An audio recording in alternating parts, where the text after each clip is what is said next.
There's something that's called the privacy paradox, where we want personalization, but at the same time, we are concerned about privacy and invasion of privacy and the use of our data. But the thing is that in order to create and deliver personalization, I need data about you.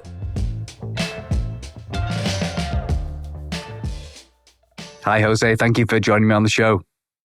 Hi, how are you? Thank you for having me today, Vichy. Yeah, great to have you here. So to begin with, I'd like to know a bit about what is AI-driven pricing and why would retailers want to use it? The technical name is algorithm-driven pricing. Since many years ago, dynamic pricing have been driven by different algorithms. I would probably say that the main differences is that now there are artificial intelligence models that made the process different, easier to process, giving some challenges as well, because one of the caveats of artificial intelligence explainability, trying to explain what the result that you're getting. The idea that these artificial intelligence models work like a black box sometimes not that useful. But algorithmic pricing or algorithm-driven pricing has been used from a while, from the perspective of pricing optimization, profit maximization, and so forth. Okay, so I guess it should be obvious the goal is to make more money, maximize your profits. All right, maybe we can make this more concrete then. Do you have any examples of companies where you think they use dynamic pricing or algorithmic pricing very well? I mean, there are many different cases. Hotels, for example, use different models. In this case, capacity-based pricing. As you know, the hotel have a definite number of rooms that they have to sell in a given day. After that day is over, the price of that room is no. I mean, you can't resell it because it's just the day is gone. So then you have to maximize the occupation and trying to maximize the profit for a given capacity. So that's when you probably see different price tiers for hotel rooms. That's where you see price changes by the day, sometimes by the hours in the hotels. There are many different variables into play, like for example, the occupancy, the demand for a particular day. In some cases, there are weather or external events that are taken into an account, like for example, a concert or a conference or a convention or something that is happening at this particular day that will influence the price. All these parameters are what are driving the algorithm and setting the price for the hotel. Another example will be airlines. The airline pricing is another type of pricing dynamic as well, where the prices of seats change by the day, by the hour. Sometimes, every few minutes they refresh their prices based on a number of variables like capacity, again, contextual variables such as the environment, such as events that are happening across the routes, across the different locations. So that's another example. We are probably familiar with Uber and Lyft, transportation. So that's another example of dynamic pricing, where in this case, the technical name of that price is called surge pricing, where prices change depending on the availability of drivers and riders, and they're being fixed also by the location and also by events that are happening during that particular time. For example, if there is traffic, if there is a weather events, if there is something happening like increasing demand, the prices will change according to these variables. Then you have online pricing. Like Amazon still is a very great example of how prices are being adjusted every 10 minutes based on different variables. It could be based on competition. It could be based on demand. It could be based on many different factors that could affect, the price that you're looking into it. And now, one of the latest things that's been happening is dynamic pricing in physical stores, which is a challenging thing to do. So imagine a grocery store where prices change based on different variables. There are many isolated events of stores doing this, like for example, ice cream prices during hot or very cold weather where they can be changed a few times a day. The price of produce, for example, as well. But nothing at the major scale. I think this is one of the holy grails, trying to find out how you can implement dynamic pricing in physical stores in a way that it will benefit both consumers and retailers. You probably, Arno, you probably heard about the case of Wendy's and their introduction of dynamic pricing, which it didn't go well. That is actually was bad up to the point that that had to be pulled back from the launch. And one of the reasons was because, in my opinion, one of the reasons was because it was not very well communicated to consumers. Wendy's dynamic pricing approach was more about reducing the price based on different variables, but consumers understood that they will increase the price based on different variables. You know what I mean? And there is a difference between just increasing and decreasing prices in terms of perception, of course, from the consumer point of view. Now you have dynamic pricing at theme parks. For example, Disney is applying that with it was a program called Genie Plus that now has a different name, where Genie Pass is kind of a fast pass where you can just, get into your ride, quicker, and you can also plan where to go to your rides. But that have an extra cost, and the price of the ride for this fast passes changes depending on the demand, depending on many different factors. Lately, there is an approach where some restaurants are trying to implement dynamic pricing in the restaurant too, meaning the price of the dishes will change based on different variables throughout the day. A lot of these examples seem to be around, you've got some sort of fixed capacities. You mentioned hotels with rooms and airlines with like a limited number of seats, and the ride shares with, a limited number of cars. And so a lot of it's around helping the company do capacity planning and sort of optimizing the amount of money on fixed capacity.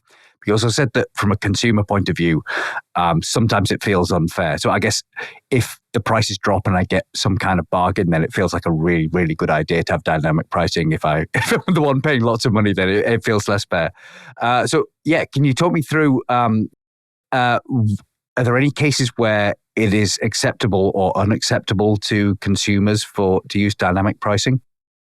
Yeah, but we have to go back into what ethical pricing is first and foremost. The concept has been around for many years. It's actually been one of the earliest writings about dynamic pricing come from St. Thomas Aquina in the medieval ages, where say that just prices are prices that are good for both the seller and the buyer.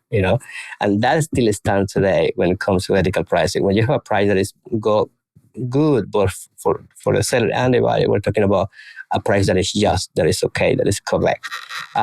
But now we have perceptions coming into play, and perceptual price is a very big topic.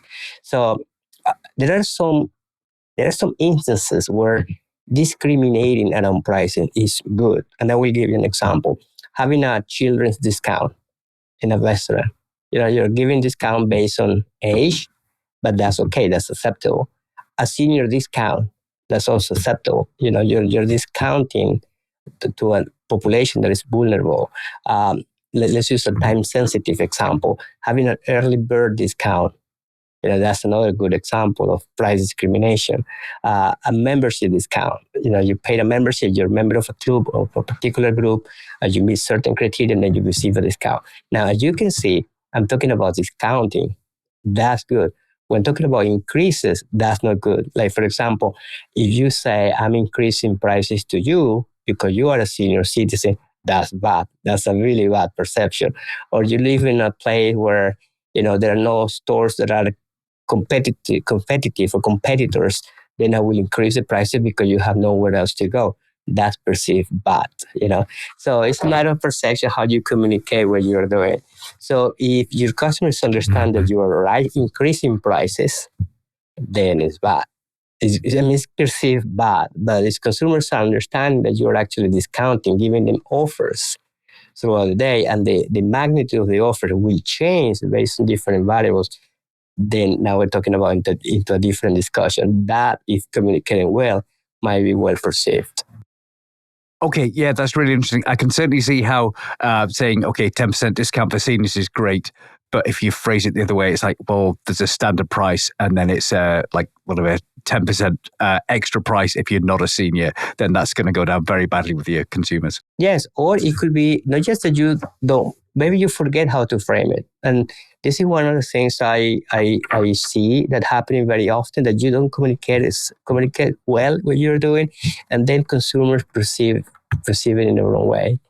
And I think that was the case of Wendy's with dynamic pricing, that consumers didn't understood that dynamic pricing was applied only to certain items in the menu as a way for them to promote during certain hours product that typically won't sell, product that you want to offer to promote. Not that they were changing the prices of regular combo, the combo that you typically get, because that gets very sensitive, especially after all the inflation that has been happening, all the price increases that have been happening. So consumers are kind of very on edge every time that you talk about price increases. So it's about communicating, but when I mean communicating, it's about talking to consumers and making sure they understand what you're doing in a very positive way. What sort of inputs are going to go into these dynamic prices? So you mentioned capacity is one common thing. What else might go into the model in order to determine the price? Well, it depends very much, and that's kind of an open question, because it depends very much on the type of implementation that you're doing and the number of variables that you can control. Like, for example, competitive pricing could be one variable, but it will all depend on whether you can actually get competitive pricing in real time or near real time in a way that you can use it for dynamic pricing. External variables are also very important. So people think about the weather, for example, weather patterns, because the weather influences consumption. We know about things that are happening or external events like concert. I mean, depending on the industry you're working on as well. But it could be concert, it could be conferences, event, a political rally or political event that might influence consumption. You might actually use that if you find that that's actually influences consumer behavior or purchasing behavior. I would say that there is it's difficult to have like a one size fits all for the implementation of dynamic pricing, because it depends very much on the industry and as well on the capacities that you have, about the capabilities that you have of managing all that information and accounting for that information in your models. One of the things I believe is that it's not a good idea to just change pricing for the sake of changing prices.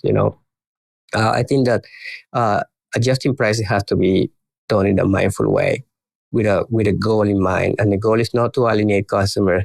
The goal is not just to increase profit, because that's actually the wrong reading. We're in the business of creating long-lasting, profitable relationships with customers. We don't want a one-time deal with customers, and I don't want to squeeze your money in one go and then alienate you for the rest of our relationship. I want to create a long-lasting, profitable relationship, and what it means is that I have to be mindful of what I do, and that's why I think it's very important to make sure that you change prices in a mindful way and not just for the sake of changing it. Okay, so yeah, there has to be some reason why you're putting stuff into a model. I suppose that's true of most machine learning, really, is that you want a good reason for things to be in the model rather than just putting them in for the sake of it. But it sounds like these can potentially get quite complex then. So once you start thinking about, well, there's different customer segments. You mentioned things like seniors or children, and then you've got demand for like what events are happening nearby, and then maybe the weather's a factor and all these sort of things that go into demand. So talk me through it. How complicated can these things get? They can get very, very complicated. Not just the amount of technology, computer power that you need, but also the amount of people and team that you have to have in order to make sure that the way that you're pricing is the right way.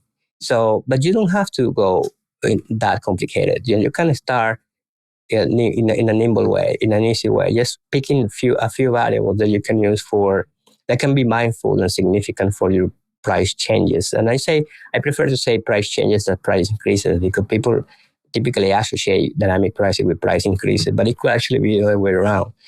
Price can be decreased. You want to increase demand because maybe you have an extra capacity.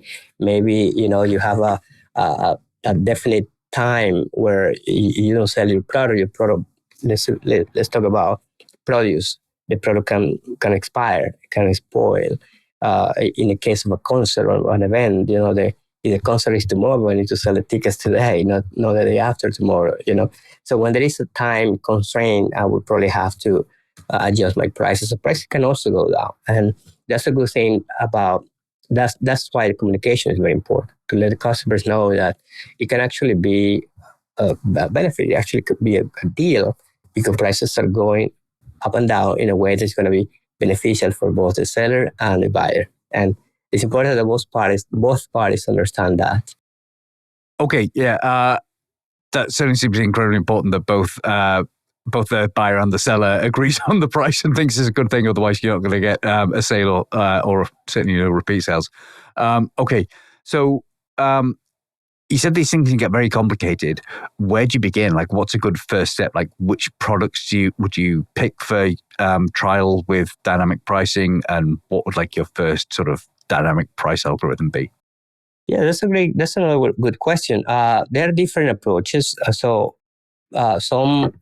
retailers might want to focus on key value categories, which are the most important categories only, or maybe a key value product of the few products that actually are important, and where you have enough information to offer dynamic pricing. What it means is that it doesn't mean that the fact that you're going to offer dynamic pricing has to be dynamic pricing everywhere for every product that you have or every service that you have.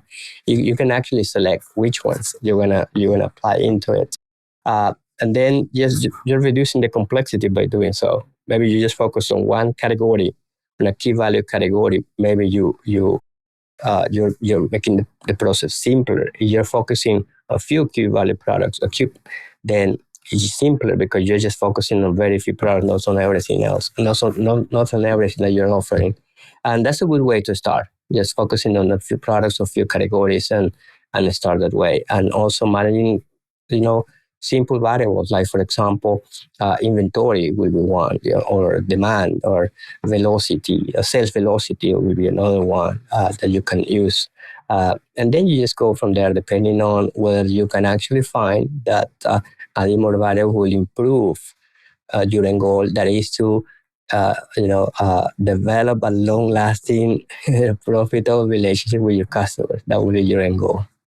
Okay, I like that. Just pick a few key products and then start with the simple algorithm. Or categories.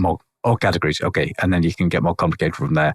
I was just like, I don't know how much this is saying about me, but the example that sort of springs to mind is like any bars, like a lot of them do a happy hour, and you say, okay, well, you can have like a few basic drinks at a limited amount of time, and it's like it's a very simple dynamic pricing system. Yes. Okay, and then hopefully, I guess the idea from that is to try and upsell people on the more expensive drinks that aren't on offer. So is that a standard business tactic, using dynamic pricing discounts in order to try and cross-sell or upsell into other products? Actually, it's been done. I mean, the thing is that the term dynamic pricing implies that I'm using data, I'm using computers, I'm using analytics. But as you pointed out, with the example of happy hour, it's been done manually for many times. I remember an example many years ago of somebody who was doing pricing for a car rental company in Europe. And they were using a very manual process, but was technically dynamic pricing. They were changing the price of the product or the cars a few times a day, a few times in the morning, a few times in the afternoon. So it met the definition of dynamic pricing. The thing is that they were not using computers. They were doing that manually. Now, what I want to do now is I want to take into account an amount of data that will require me to use technology, to use computers. If I don't have a big business, I mean, if I'm a restaurant or a bar owner, maybe I don't need dynamic pricing or artificial intelligence to change the prices. You know what I mean?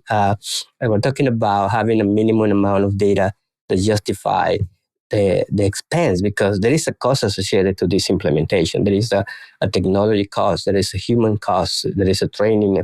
There are many things that comes into play. So dynamic pricing is not necessarily cheap, but then as like with any investment that I do in marketing, I need to look at the return on investment that I'm getting with this particular investment.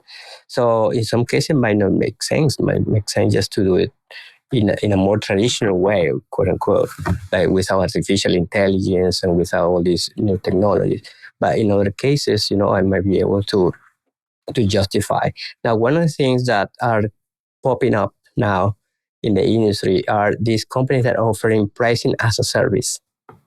Not just dynamic pricing, but prices as a service that you pay a monthly fee, you pay an annual fee, and then they help you out with your prices. It's sort of a subscription-based pricing, the services. I believe that Shopify, for example, offers a similar service through third-party, providers, where you have an online store, you can quickly incorporate dynamic pricing for an investment of a few dollars a month. The challenge of that is that, and that's one of my concerns with these implementations, is that when these approaches are a black box approach that you can't explain, it might be actually not a good idea because you know what you're getting. You're kind of throwing things into a black box and getting some results back, and you know exactly how these results are being, coming into play. So explainable AI, which is about understanding why you're getting these answers from the artificial intelligence model, is becoming more and more important. In some sense, that does seem like a genius business idea to charge people to tell them how much to sell their products on your storefront for. So yeah, I guess that's kind of clever by Shopify, but also, yeah, I can certainly see how you want to understand what is driving the demand for your product. So the other business who's selling you the pricing service might not know your customers as well as you do. But also, if you are an Amazon seller, for example, and you use Amazon for your pricing, for your inventory, when you set your prices in Amazon, you set a range of prices, a minimum and a high price, a low and a high price, and then Amazon trying to move your pricing across this particular band. So that's an example of dynamic pricing. You don't know how it works, but you trust that Amazon know how it works because they are running a very successful business by doing so. Now my concern is when you go, for example, for a company that you never heard of, and then suddenly you're going to implement their algorithm that they're not able to explain how it works, and they're not able to explain. Then that's when it gets a little bit more concerning, because you know exactly how are you pricing your product. You're doing that in a very efficient way or not. There is a lot of trial and error that is going on in the industry. People is learning how to best manage this, but pricing as a service is, becoming very, very common nowadays. More and more common. You mentioned that it's quite often that you don't know exactly what prices you need or what kind of pricing algorithm you need. So it sounds like some sort of experimentation is needed. What kind of experiments might you do in order to test that pricing? Yes, indeed. Yeah, I will argue that almost everything that we do involving artificial intelligence nowadays is experimentation. We have had discussions about what are you getting out of your investment in artificial intelligence, and there is evidence that some marketers say, "Well, I have no idea, how much what I'm getting. I know it's cool. I know it's really advanced. It's fascinating how it works." But I don't know what is the return on investment I'm getting, and that's one of the things that we also need to address, because you talk about pricing, like, are you really getting what you're looking for to get or are you just implementing dynamic pricing because it sounds cool and it sounds like something new to do? Okay, I guess, yeah, that's often good advice is don't do something just because it's cool and new. Is do it because it has some kind of business value.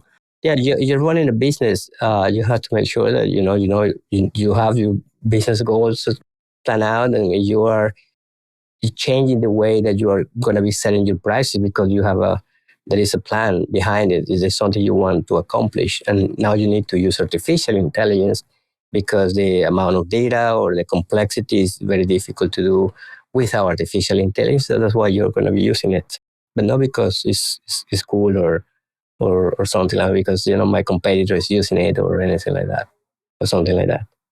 I'd like to talk a bit about regulation, because it seems that in some industries there are things that you can't put into your pricing models. I know a lot of insurance, there are rules. I mean, certainly, at least in the EU, I'm not sure about worldwide, but there are a lot of rules around what you can and can't include in your pricing models. Can you just talk us through what those regulations are like and what the limitations are?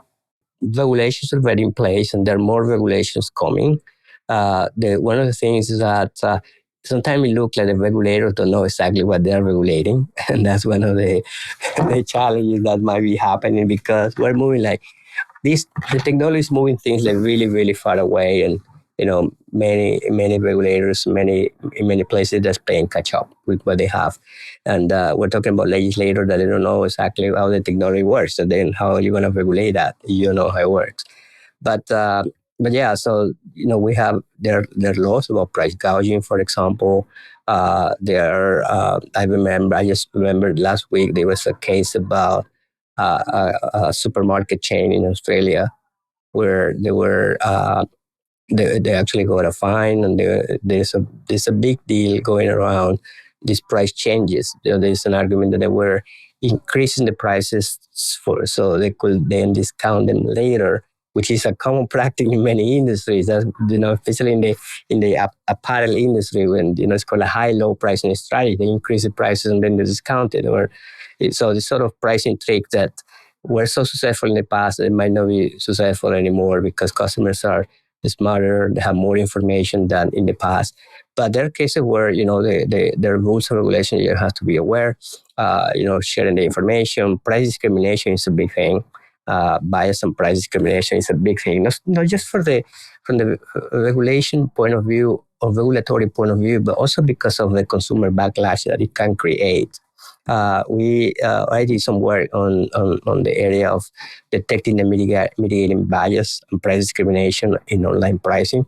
And so it's fascinating to know how you can actually do incurring biases without knowing, that you are doing it. And there are examples in the industry from office supply store that used to give a discount, a 10% discount to online shopper who has a competitive store within a 10-mile radius of the store and the full price otherwise, which means that consumers that were in some neighborhoods, especially poor neighborhoods that have no competitive store nearby, were not receiving the discount. Or a famous online travel agency that used to increase the prices based on the device that you are using to browse, because there is an assumption that you are using an iPhone or a Mac computer, you are less price sensitive than you were using an Android or a Windows computer, and therefore you can have different prices.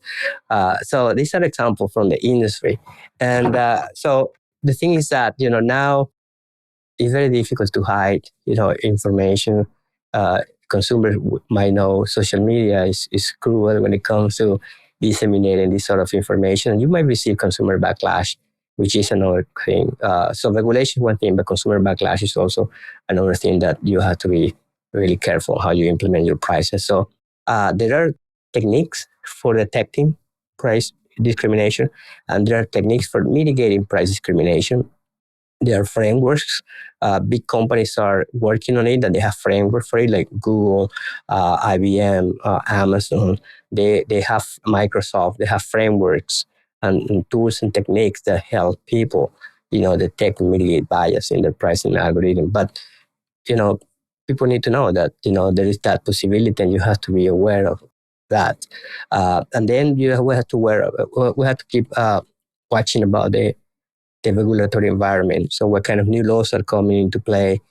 Europe is, ahead when it comes to having a regulatory framework around AI, but other countries are catching up. In the US, they are catching up. It's still far away from Europe in terms of, regulations, but, regulations are coming. You have to be careful. Okay. Yeah. So I can certainly see how poor people being charged more for prices in the store compared to rich people is a bad thing. That is considered discrimination. But then I suppose some of the things we talked about earlier, which were good examples, are also discrimination in some sense. So you mentioned like things like giving discounts to seniors or discounts to students, things like that. So that seems like a good idea. Is there a heuristic for when bonuses to or different prices to some groups is a good idea, and when it becomes a bad discrimination kind of thing? You just have to think through things carefully, or are there some good heuristics to help you? Yeah, especially around protected categories. There are protected categories, at least in the US, that you have to be mindful. Having different prices based on race, for example, that's a problem. Based on sexual orientation or gender identity is another thing that you have to be really careful. Based on disability factors, that's another thing that you have to be careful. I mean, you have to check that your prices are not impacting a protected group, because that's quite important.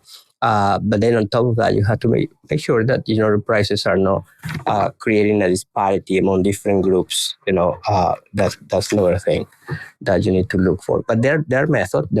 I'm happy to go and eventually maybe in a different podcast go about the different method that are for number one detecting, and number two mitigating. And look, like I say mitigate, I don't say eliminate, because it's very difficult, if not impossible, to eliminate biases from pricing. But you can just mitigate up to the point that it's not that harmful to a protected group. And this is all coming from work done around, for example, credit approvals or credit cards approval, where there are examples of companies that were giving loans using the system. They were harming protected groups, like giving preference to certain group based on demographics, based on certain things.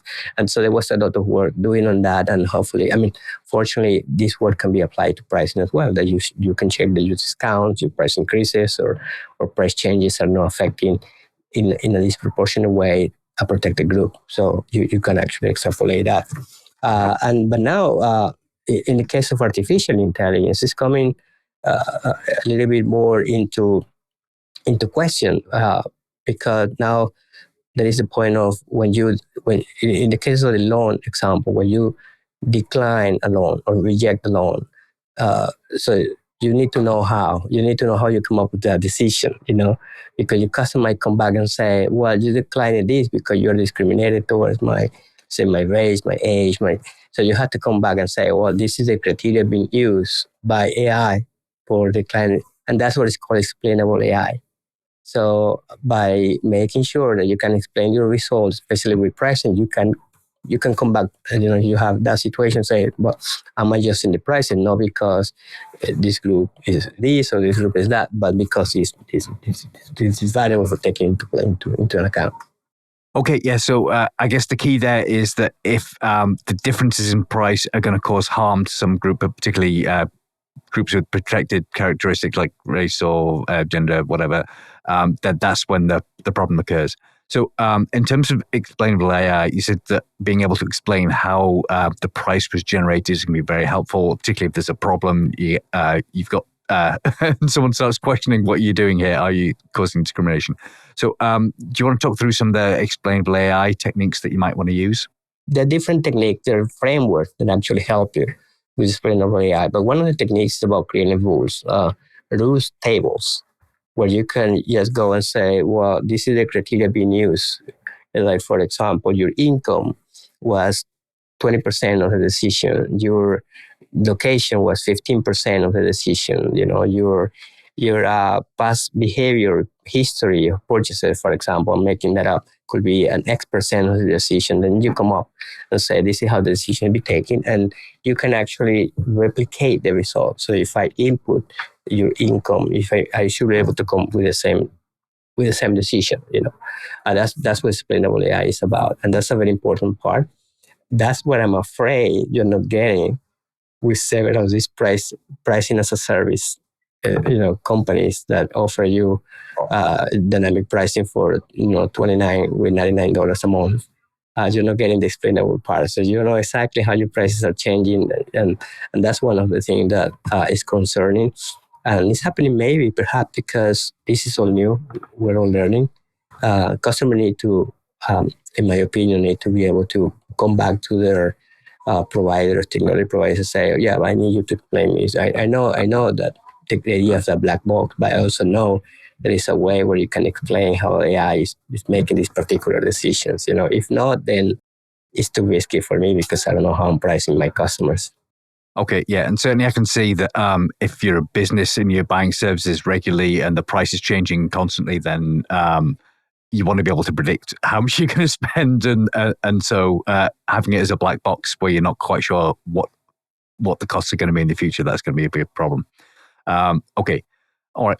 So and while we're grumbling about things, I'd also like to talk about some of the privacy risks here, because it seems like there are going to be some trade-offs between collecting data on individuals in order to fit into the pricing models and customer privacy. Can you just talk me through what those trade-offs are?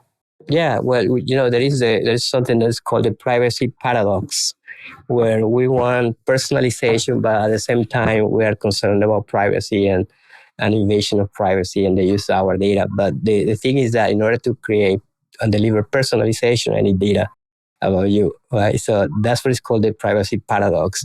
And again, communication is really key. So customers need to consent the use of their data, but also retailers need to be, careful about how they're using the data. And they need to communicate and tell the customer and assure the customer that how the data is going to be used, and only collect what is important and not try to collect everything. Unfortunately, there have been bad practices in the industry, especially with marketers reselling customer data or customer data getting to the wrong hands. So this sort of thing are actually bad and need to be addressed. But yeah, that's one of the things. I think communication is key. Customer want personalization. Customer want hyper personalization, but then they're cautious. They're skeptical about giving data because they don't know how it's going to be used. So transparency is important, and again, communication is also very important. And there is a trust relationship that you're developing with your customers. When your customer give you, access to their purchasing data, their preferences, their wish list, the shopping list, they're thinking that you use that in a correct way. One of the things I think, I believe is concerning is that we don't know what data is being collected from us in the first place. And that creates some sort of distrust because I didn't know, for example, that you're getting all my behavior, my purchasing behavior, not just through your website, but through other sites and so forth. I didn't know that you, for example, I'm listening. I don't know you were collecting all that. And now when I know, kind of why you never told me before, you know what I mean? So I think that be transparent is important because in order to, for this to work well, I need to make sure that it's a trust relationship. And customer will only give you that information. They will consent to give you that information if they see that there is a benefit for them. So why do you want to know all my browsing history? What is in there for me? I can see what is in there for you, but what is in there for me? That's one of the things that we need to be upfront with customers. And I think that clear communication is very important. I also think that, communicating with customers in a clear way and developing this trust relationship, that can be a competitive advantage nowadays. If company have this sense of transparency, the companies are forthcoming with customers, then that could be a competitive advantage, in the long term. Absolutely, yeah. So there's certain types of data where I'm happy to share. if I know it's like, okay, well, you're gonna use like my previous purchase history in order to like recommend new products to me, then fine. If you're just gonna do something shady with my data, then I'm probably not going to give it to you. Yeah, one of the things that we don't know what's been taken or what is being used from us. And that's one of the problems. If you tell me ahead of time, like, say I'm going to track your shopping behavior, in this situation, and maybe you give me access to the information that you have about me so I can check that it's the right information. That will create a really powerful trust connection between us, between the seller and the buyer. And I might be more acceptance of the prices that you're giving me because I know that there's a mutual benefit. But sometimes I will give you a personal anecdote. When I shop for airline tickets, I always go incognito and I change my proxy because I know that if the airlines know where I'm shopping from, if they know my shopping behavior, they're going to increase the prices, and that's not what I want. I want a good deal. So that's why I go incognito. I try with a couple of different browsers until I get the absolute lowest price, and that's when I buy. the ticket, because I don't believe that that implementation is going in my favor. I know it's going in the airline favor. It's not in my favor. So there should be a way where we both get a benefit. And having said that, that's what I think that one of the best implementation of dynamic pricing is the Amazon implementation. Yeah, no wonder they're number one online retailer in the world. Because it's a customer. It's a very customer centric, the most customer centric company that you can find, and that says something about how this can be implemented. I can give you a ton of other example of implementation that went bad because there is this damage to the trust relationship, and you know exactly uh, what you're getting, and you have the idea that um, all this is a gimmick that is working in the retailer's favor, is not working in your favor. Yeah, so we can be marketing like in the past. We need to remember that now we're marketing to new generations. There is technology. Things have changed, especially since COVID.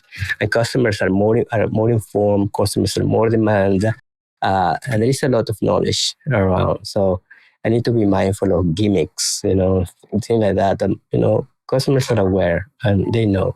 Okay, that actually seems like a very useful tip to browse for airline fares in incognito mode and change your proxy, make sure that those prices come traced back to you.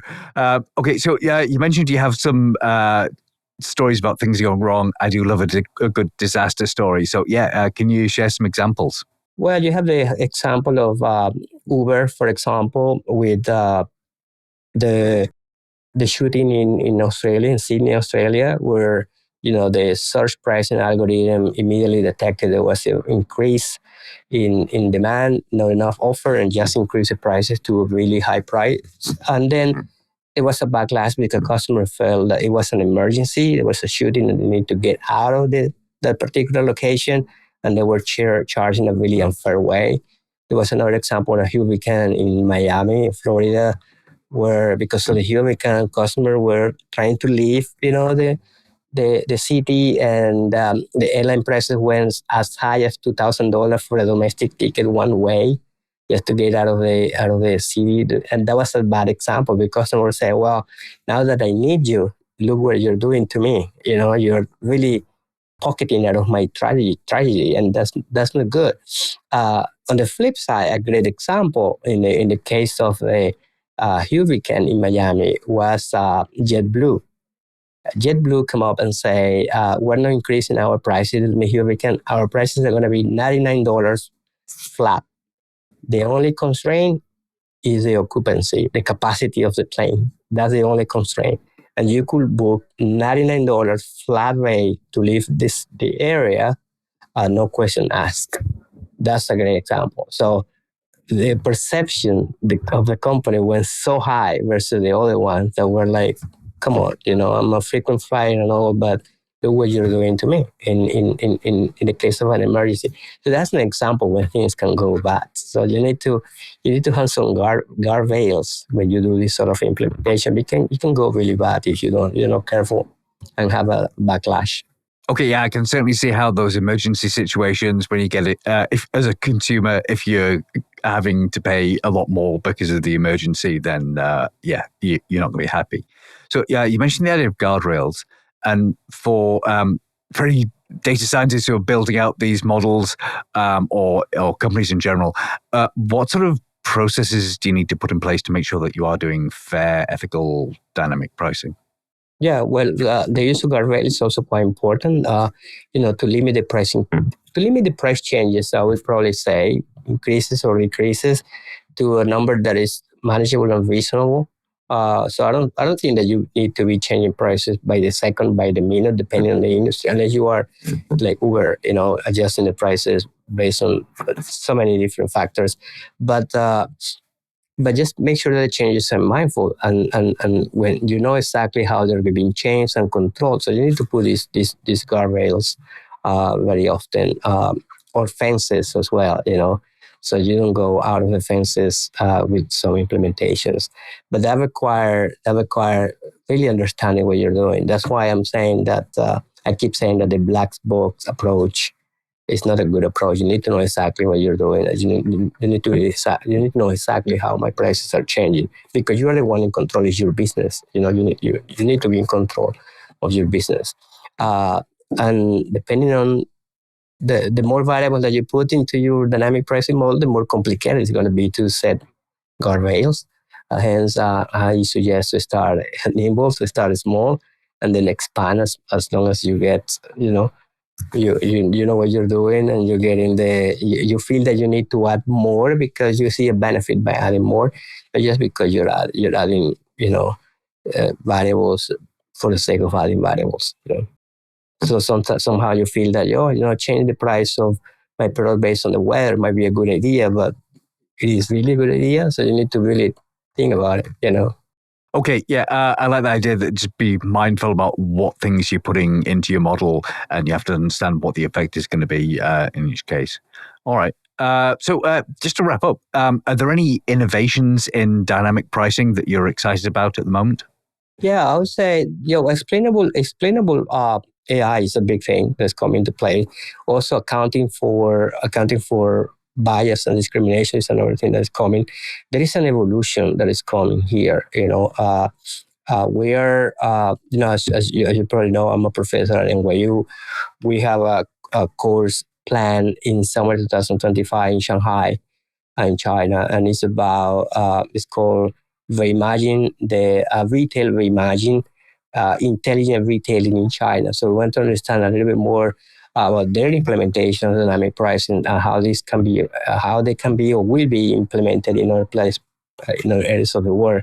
So that's a course that we're doing in China, trying to understand what is new when it comes to dynamic pricing and pricing in general.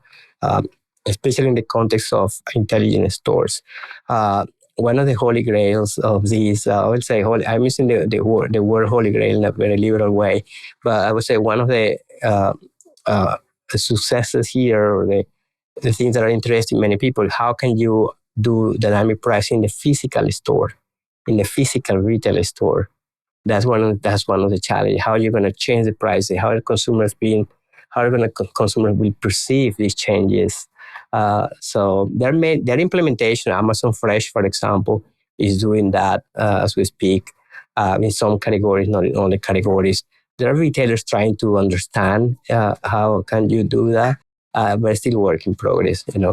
Okay, yeah, certainly in a physical store, I can imagine that's going to be very interesting when you're walking down the aisle and the prices change in front of your eyes. Yeah. Yeah. And this is called dynamic pricing in non-traditional context, which is not airlines, not hotels, not transportation or e-commerce, in non-traditional like restaurants, theme parks. It could be transportation, mass transportation, like trains, for example. It could be grocery stores, cafes and so forth. In non-traditional industries, that's where there is an interest in understanding if dynamic pricing could be a good idea. Okay, yeah, so it seems like it's coming to more and more places around the world then, even like beyond just online retail. Okay, so just to finally, have you got any last words for organizations wanting to adopt dynamic pricing? Yeah, I think it's that remember the goal, the long-term goal, which is about developing long-lasting, profitable relationship with your customers. And if a retailer believes that by using all this amazing technology will help them, they by all means start small. And as soon as you learn how it works, then start expanding. And make sure that you don't get into the idea of buying a black box model, but make sure to ask for explanation. You need to understand how your prices are being changed. You need to understand your model, and explainable AI is a very important thing. Also, be mindful of the ethical concerns that are around dynamic pricing, and communication is key. Communication is crucial. You need to be upfront with your customers, and your customers need to know that it's something in there for them too in your dynamic pricing implementation. Okay, so build it up gradually. Make sure that your customers understand how it works, and make sure you know how it works as well. These all seem like great ideas. Thank you so much for your time, Jose. Anytime. Thank you, Richie, for the invitation. Look forward to see you again.